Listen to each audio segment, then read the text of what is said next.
Hello, and welcome to the Project Elected podcast. Project Elect is a nonpartisan nonprofit whose goal is pretty simple. We want to get more Latter day Saint women involved in public service. On today's podcast, we interview an amazing Latter day Saint woman involved in public service. My name is Audrey Perry Martin. I'm the founder of Project Elect and the host of this podcast. So, before we get started today, I did want to point out that the filing period for running for local office in California is open right now, and it's open through August 12th. So now is the time to run or recruit someone to run for office if you live in the Golden State. So today's podcast is going to be a lot of fun because I'm interviewing a city council member from my hometown. Debby Lauret is a member of the Orem, Utah City Council, and I grew up in Orem. I actually just came home from visiting my parents there. We had a great time. Utilizing all of Orem's amazing parks and resources. And I'm really excited to talk to someone who is helping to run my amazing hometown.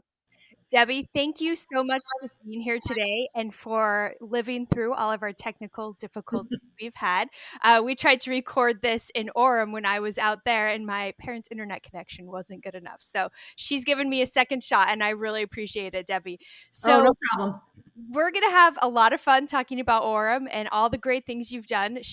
Debby has an amazing background that I want her to tell you about because she has some great stories. So, Debby, why don't you just introduce yourself and tell me about kind of your current position and your background and how you got there? Sure. So I am currently on Orem City Council. It's my second term, so my seventh of 8 years. I have a year and a half left. I am kind of an expert in economic development. I did that in my previous job in American Fork. I ran the Chamber of Commerce as well as economic development for the city of AF. So I have that background. I served on the Arts Council and I did the Summerfest Parade previous to my service on the council. So got involved in my community, met my husband at the Winter Olympics. We're really big volunteers. So certainly been a joy to be part of the council with its ups and downs. But overall, I think it's been a very positive experience. So, but I'm a wife and a grandma, 29 plus one more on the way. So lots of great grandkids. And that really motivates me on why I want my city to be a great place for my grandkids to live and to visit. Yeah. Well, we love Orem. We were just there. We love the Summerfest. We love all your parks. You have great splash pads, great arts, the Sarah Shell. Would you tell us a little bit about the city of Orem and kind of what some of your challenges are and what you guys focus on as a city council? Sure. We just celebrated 100 years a couple years ago. So we've been in existence. We are next to Provo. So we kind of have this Provo Orem vibe, which is great. We have more of the retail and then Provo. We do have some downtown, well, not really downtown, State Street. It's our main thoroughfare. It's kind of an ugly state street. I'm not going to lie. It wasn't well planned. It's a state road. So we did a lot of planning. A lot of it had some high density housing, which our public did not like. And so we've taken that portion off. And now we've taken it back to commercial. But we really want it to look good eventually. The idea is that it'll be redeveloped and renovated and look better with better signage, better walkability, better design. So that's exciting. Our big issue right now is there's going to be possibly a vote to put on the ballot of whether we separate from Alpine School District and form our own school district. There are pros and cons to this. It's been something that's been talked about for years. We just paid to have a feasibility study. So that's going to be a big issue and is the big issue right now as far as whether we split from Alpine. Alpine is the 42nd largest in the nation with 85,000 students. And it has 14 communities. So it is a large school district. There's pros and cons with that. And so that's our main issue right now. Yeah, that's a big one. I'm a graduate of the Alpine School District myself, so I know that district well. I didn't know that Orem was thinking about that, so that's great to know. And Yeah. it seems like school issues are popping up everywhere these days. So, um, Well, the people that's who were on the campaign told me that there were 3 people who were on the campaign trail last year, and they told me this was an issue that people brought up a lot. So, mhm. so that's, and I think we moved forward to do the study and everything. So it's going to be, it's pretty divisive. I mean, Yeah. you're either really for it or you're against it. And not a whole lot in between. Yeah, yeah. I bet it is. Well, good luck with that. I'm Thanks. sure you guys will figure it out. We will, Um, or the voters will. the voters will, right, right. So I want to kind of ask you a little bit about running for office because I know you had a lot of experience in kind of the public sector before that, and so a lot of people that we talk to on this podcast or just out on the street, they haven't had a lot of public service experience before they ran for office, but you had. So could you tell us a little bit about what the process for running the first time was and what that was like, and maybe whether you thought it helped you to have worked in for the public sector before? Okay. Yes, I ran 3 times. The first time I did not make it through. I finished 8th in the primary, and you had to finish 6th to move forward. I felt with my master's degree in public administration, which is like a business degree, but it has a nonprofit government sort of healthcare, slant to it. So you have the accounting, the economics, the marketing, but it has a government nonprofit feel to it. So that was really good, especially the budgeting and taxation class. That class in, so valuable, but you don't necessarily have to do that. Honestly, I tell people, can you read? Can you study? Can you ask questions? Do you have a decent mind? If you can say yes, and which most women do, most women, we sell ourselves short, but most women are smart enough they can figure this out. Um, I did have I did have some people come to me. There were women on this council. 3 of them said, "Debbie, we need more women. Would you consider it?" I also had the Chamber of Commerce here in Provo Orem.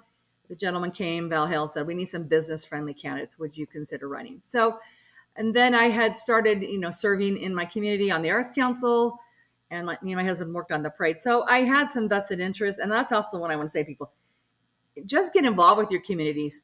I don't care what committee you're on.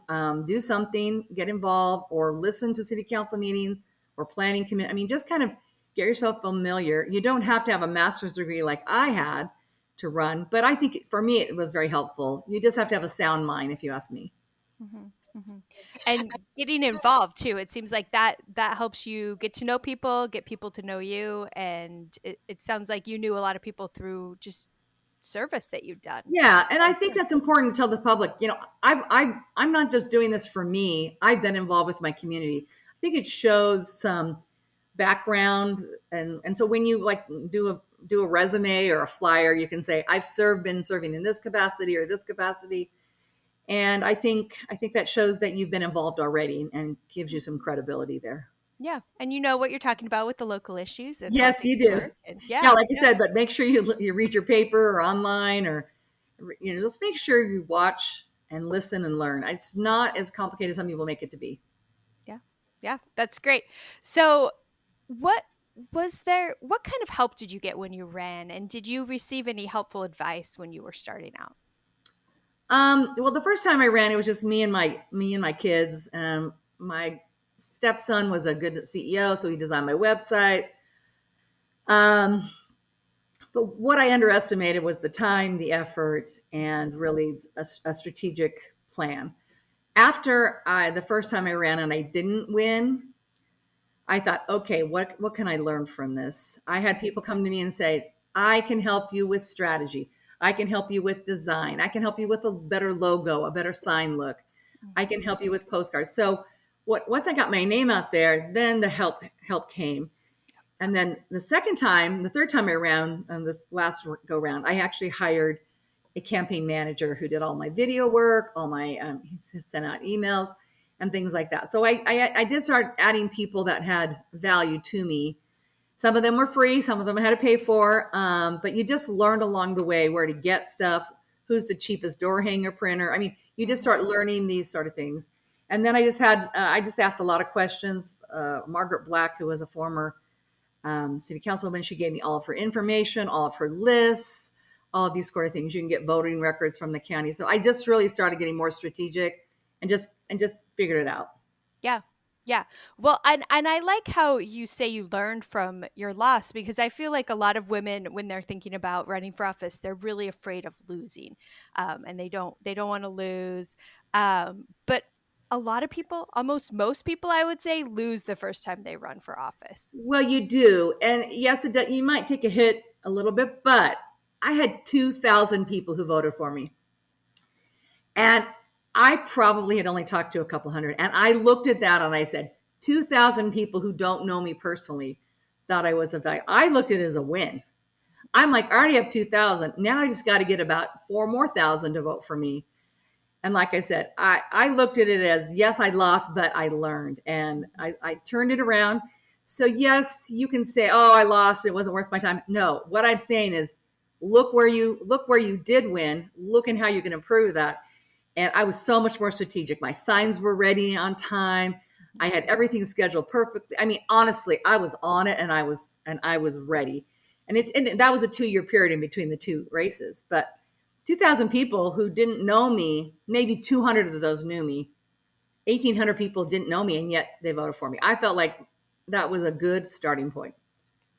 Absolutely. And I love how you look at that, how you kind of turn it around. Like 2,000 people voted for me. That's a win, and I'm going to do this again and learn from what Yeah. I didn't know and try again. And you did, and you won the next time, and now you've been doing great things for Orem City. So that's fantastic. Yeah. I do want to give you an experience.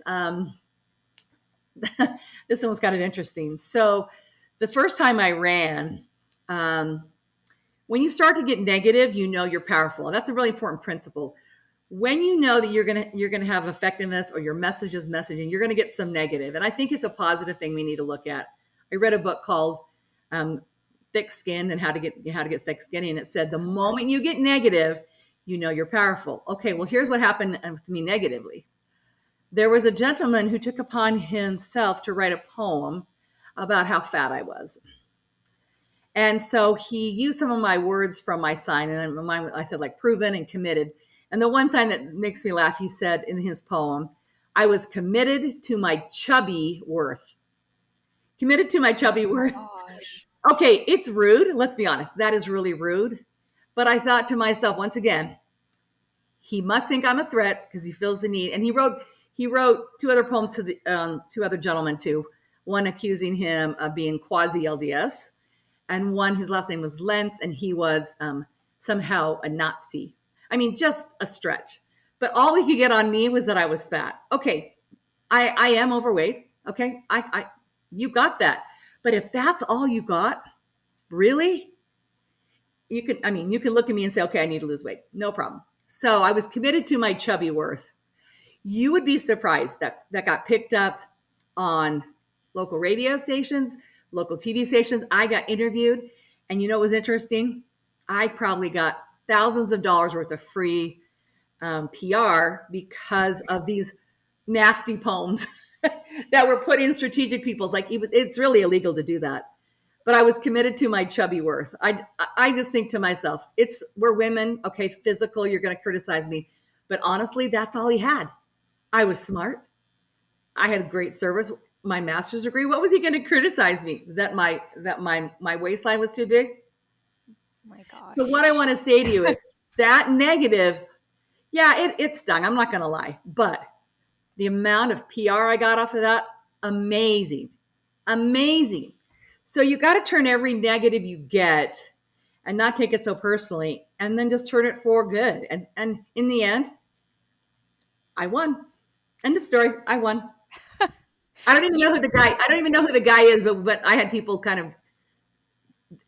call the Daily Herald and say, we think we saw this guy putting them in. And so what I'm saying is he was a jerk. Yeah. He's a Yeah, loser. absolutely. I won. Absolutely.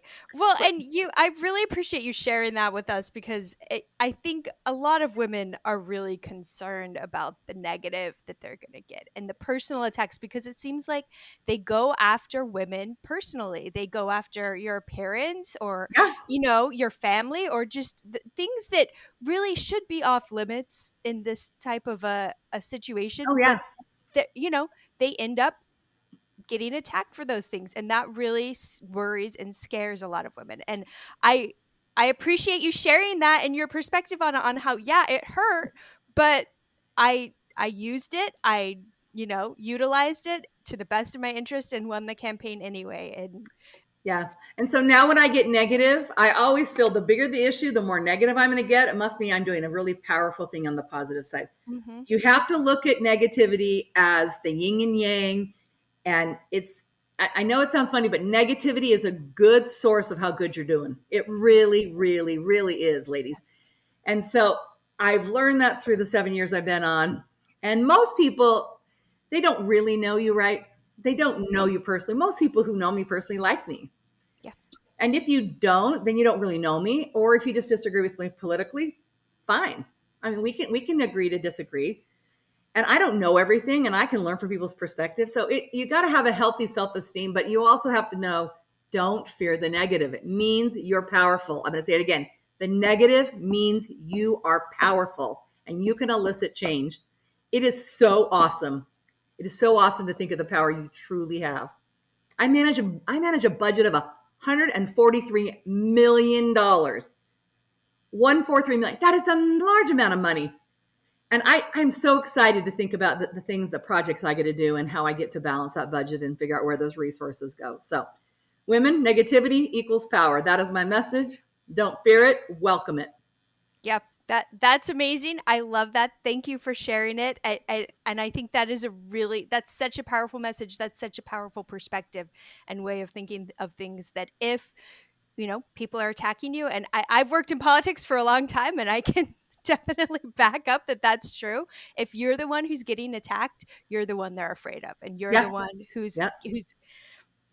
gaining the power, and who's doing well, and who's surging, and the momentum's in your direction. So Well, take it as a good sign. and as women of God, we know our divine nature, and no one can take that away. You have to know it and believe it and feel it, and then when you do, those things are just deflected. Yeah. Yeah. Your divine nature Absolutely. is amazing, and I think God expects women to speak up. He expects us to use his God-given talents, and he expects us to make a difference in our community. And I think a woman's perspective is so vital, especially on local government, because we represent in Orem, 51% of my population is women, and there are 2 out of 7 of us. I'd really like one more woman because we have a unique perspective and we want to represent those we govern. And so if women don't get involved, and I love, I mean, the guys are fine on my thing, but they do not always see things the way I see them. Mm-hmm. Um, I have a different bent. I care about quality of life. I care about beautification. I'm a stickler for making sure things look good in my community. I have told developers that is ugly. Start over. Uh-huh. I mean, and maybe that's kind of a stereotype for women, but I really, really do care about beauty and making sure that the things that are in my community are a beautiful thing, and I'm leaving a good legacy. And so I guess I want representation. I want our God-given talents used, and don't be afraid of negative. So sorry, I'm on a soapbox, but I, well, that's I why you're interviewing me. I love the soapbox. It's a great soapbox to be on, and you're so right that we need more representation of women, and we women care about their communities, and they care about different things often than men do. And so They do. having women on, these boards and organizations and councils and all of these things is vitally important. And we can't run away from it because we're afraid we're going to get called chubby, and that they're going to attack we're stronger than that. We really are, Oh, and we and can here's do the it. question I hate the most. And my kids were raised. So how are you going to manage with your children? Hmm. Well, first of all, do you ask a guy that question? No. What? First, and second of all, you say, and this is my answer. My husband and I have discussed it. We've prayed about it, and this is our decision. End Mhm. of story. Who's Yeah. going to say no? You didn't. No, God didn't tell you that. No. So that question is, people will ask you that. How are how are you going to manage your home life and this? Well, Hmm. first of all, none of their dang business. Secondly, if you know that you have prayed about it and this is your decision, you just say, God told me it was my time. My husband's supportive. My family's supportive. And most city councils, I mean, it's part-time. It's Yeah. part-time. You can Yeah. manage it. Now, I would say for me, my kids are raised and I just have grandchildren. It's probably easier and I can do more. But if I were younger and wanted to be involved, that's okay. Kids take naps. You can read at night when they're asleep. It's doable if you feel like this is your calling or what you should do. Or it's your dream. Mine ended up being a dream of mine that I've realized. Hmm. So that's always an interesting question. Yeah, that's fantastic, and I'm so glad that it was a dream that was able to come to pass, and that you didn't let The negative and all the controversy and other things get in your way. That's fantastic. And can I add Um, one more thing? yeah, Before I go on. absolutely. My love for my husband deepened. I'll tell you why. He walked neighborhoods with me hour after hour after hour after hour because it was a dream of mine and he helped me fulfill it. I will love him forever for doing that for me. And he's done it 3 times. And so the power of the love I have for my husband based on him supporting my dream and his effort is so powerful. And it was a bonding experience for us to work together for a common goal. And I will love that man forever. And when he dies or I die, I hope to say he walked neighborhoods for Debbie. Mhm. Thousands of people he talked to. He put up signs. And it really for us, and I'm crying, it really for us was such a binding thing because he was helping me live my dream. And I help him live his dreams too. But I'm telling you, it wasn't a negative for our marriage. It wasn't a negative for my grandchildren to go and, walk neighborhoods and run to the doors. It was a fun game. And we just worked and we divided up the city and it became a family experience. And like I said, involve your kids, involve your husband. It's great. Okay, now back to what you want to talk about. Well, no, that was one of the things I want to talk about because I always like to ask, it sounds like your family was really involved in your campaigns all the way through. Oh, they Um, were. and you got them involved in at high levels. And so I always want to ask about that and see how that was because different women have very different experiences with that and the support that they get from their family. Yeah, well, one daughter designed a logo. My stepson did my website and designed that. And then my husband, I just mentioned how he helped. And then my daughter-in-laws and my daughters, we would divide up the city. There were about 50 precincts in Orem, and we looked at the voter, records and who voted the most, and we just hit the neighborhoods where people voted the most. And then we gave them door hangers or flyers, whatever we were distributing, and we just canvassed the city. And then we would go down the line and the kids would just run and back and forth and put it on the door and then come and we did that for weeks and weeks. And it really became fun. It was a fun situation.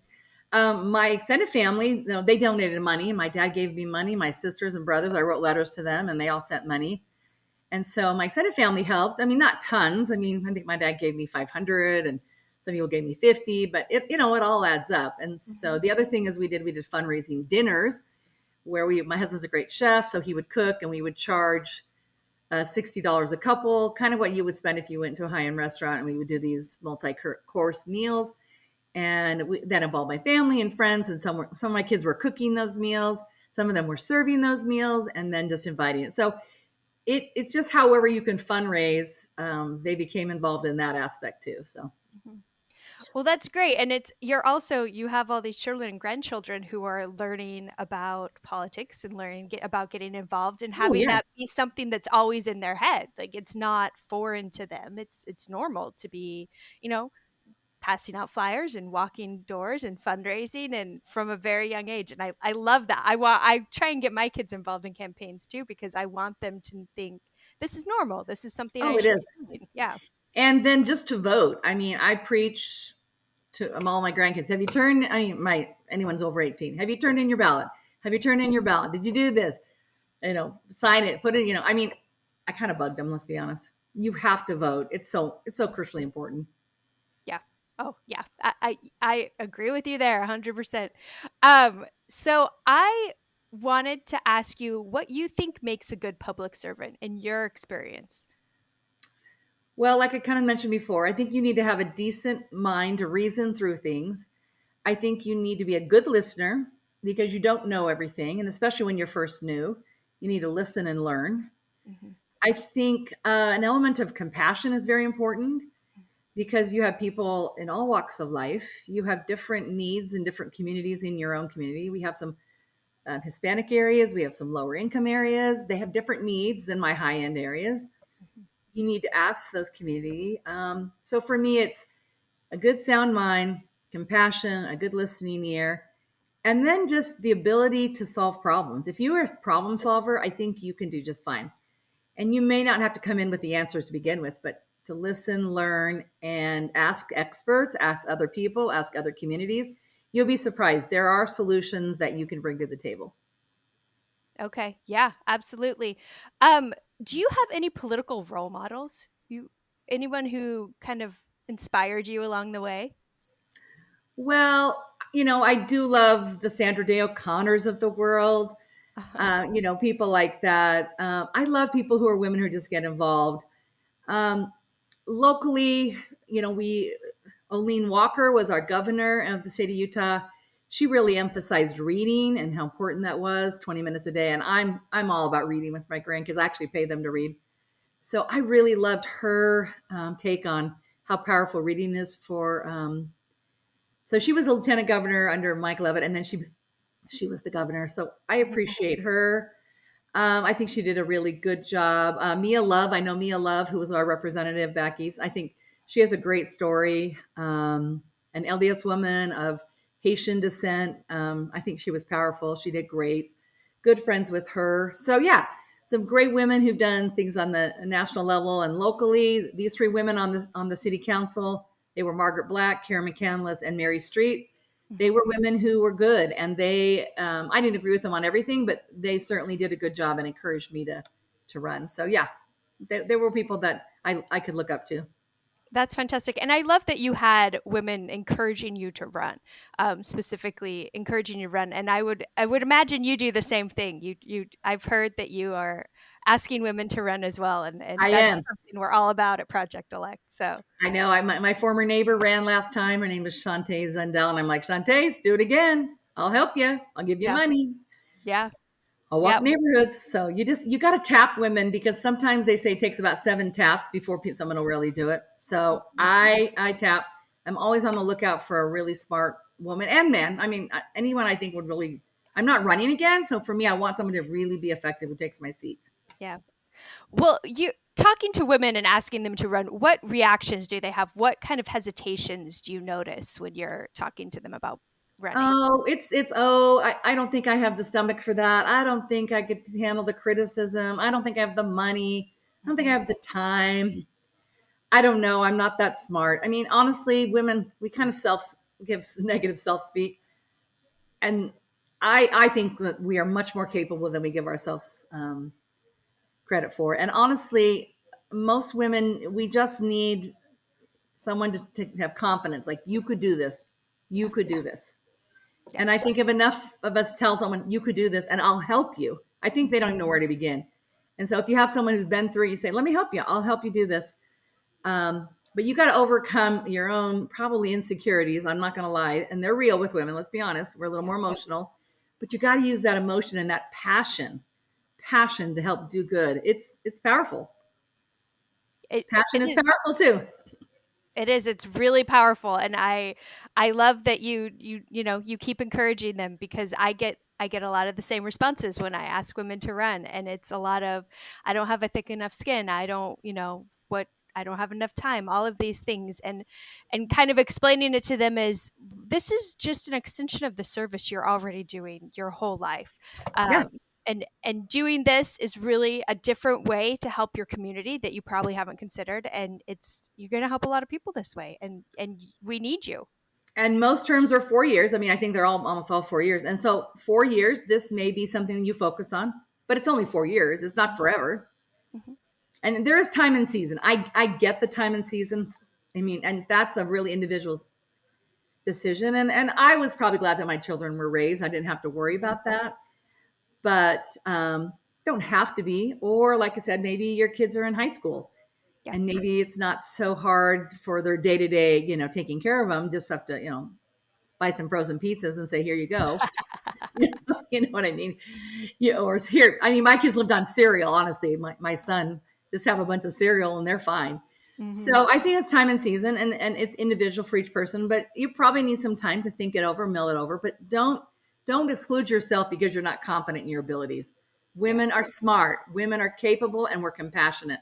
Very, very important. And women's voices are needed. Yeah. And they I care think it.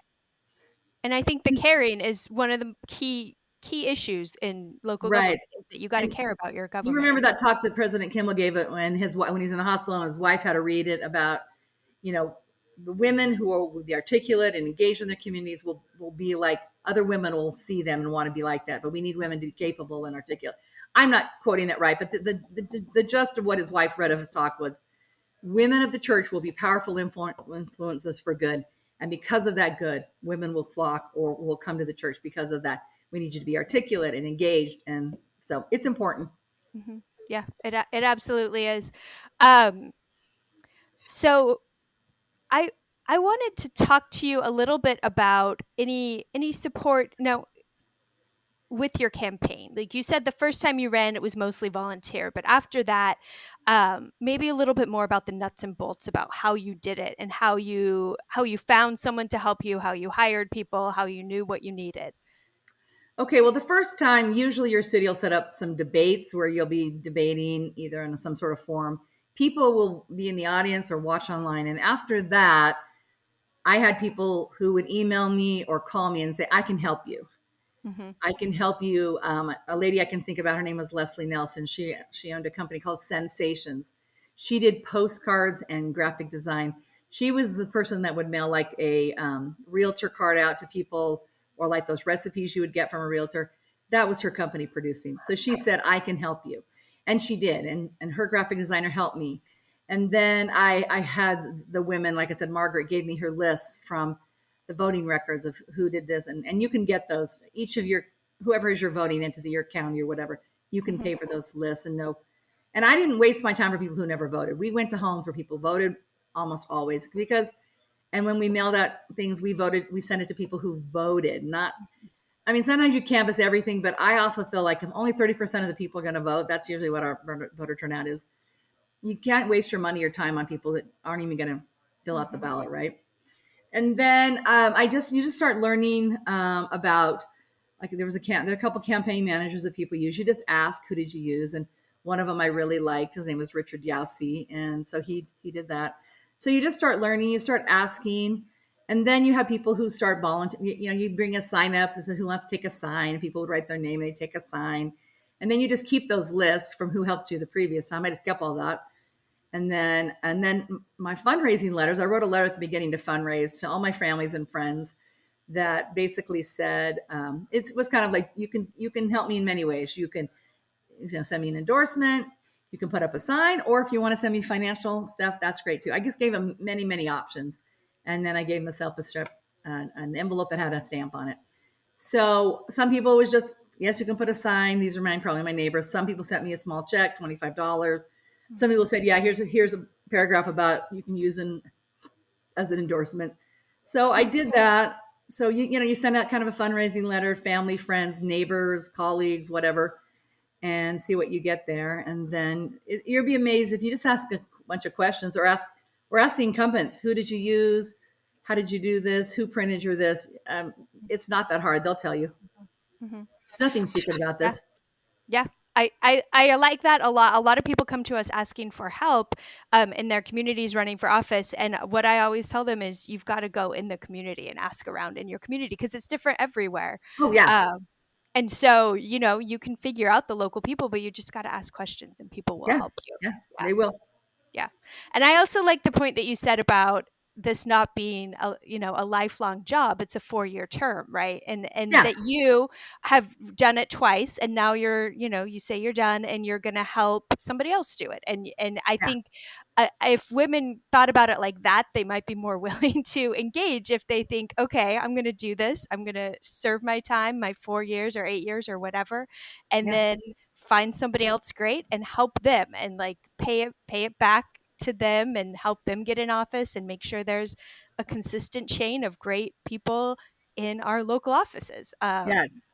And the other thing you want to do is get to know the other elected women. I Mhm, know the mayor of Vineyard. She's wonderful. The mayor of Linden, the Provo mayor. They're all women, and their city councils. And guess what? They become really good friends. And we go to lunch every other month and we just talk about issues. And I have friends for life that I would never have probably met or known. So the quality of women are amazing. And we've got some amazing mayors in at least Utah County. And we talk openly, we talk about concerns, but the friendship that you gain is amazing. And I can call them anytime and say, what do you think? What do you think? What do you think? yeah. And so don't underestimate the power of a sisterhood. Uh-huh. Sisterhood is very important. I love that. That's fantastic. Thank you. So we are just about out of time and Okay. we're going to have to end, but this was such a phenomenal discussion. I love your perspective on things. You just kind of turn things on their head and put a positive spin on them and Yeah. tell us how to do it. I love it. I love it. I was wondering if you had a invitation for our listeners this week. Well, the invitation I would do is get involved. Get involved on any level you want. At bare minimum, read your local newspaper online or subscribe to the newspaper. Follow your city on social media platforms. Follow them. Get involved in a committee. Like I said, I've been on Arts Council. There's like beautification, planning commission, heritage. I mean, there's so many committees that need women on them, and so get involved. And those are usually about a 2 to 3 year commitment. If you want to start there, that's great. And then I know next June when my you have to file to if someone wants to file for my seat in Orem, I'll help you. I'll be happy to help you and get her done. But in your local community, just start somewhere and then become an advocate. Advocates are so important. Write your city council, but make sure they're respectful. Honestly, nothing makes me crazier when I get this inflammatory sort of thing, calling me names, and leave out this one. This is the line I hate. Children will be killed because of your decision. You know that if that's your only argument, you got nothing else. Leave the children will be killed argument out. And it'll be on your head. That's what they say to me. Oh, children will be killed. Well, no, a parent didn't watch the child. I'm sorry. It's not my fault. So, what I'm telling you, write a letter, be respectful, state the facts. You can be emotional about it, passionate, but don't be name calling and make it short because when we get them, I just look at them, kind of scan their basic ideas and then just leave the ultra emotions out. Just be factual, but you can say, I really care about this and da da da da. So write letters, listen, learn, get involved. That's what I would tell you to do. Mm-hmm. That's good advice on approaching elected officials in general, I think. Just be Yeah, logical, leave the just emotion out of it. be clear, concise, and do not be verbose. We will not Yeah. read it. Yeah. 3 paragraphs, plenty. Yep. And they'll take it more seriously if you have a real argument as opposed to Yes, just please do, emotional. please do. And how do you like turn the tables? How do you like to be responded to? If I'm name calling you, I'm just going to toss it aside, right? Yeah. But Yeah. if you're respectful and kind, and actually, sometimes I go, oh, I never thought about that. That's interesting. I think perspectives are interesting, and that's where we get the best governance is when we understand all the sides of the issue. So get Yeah. involved on small level or on a big level. Get involved. Yeah, that's fantastic. Thank you so much. Thank you, Debby Lauret, for joining us today. You are delightful. I've loved talking to you and getting to know you a little bit more. You have just listened to the Project Elected podcast. So subscribe to our podcast on iTunes and catch our next episode. We will see you next time.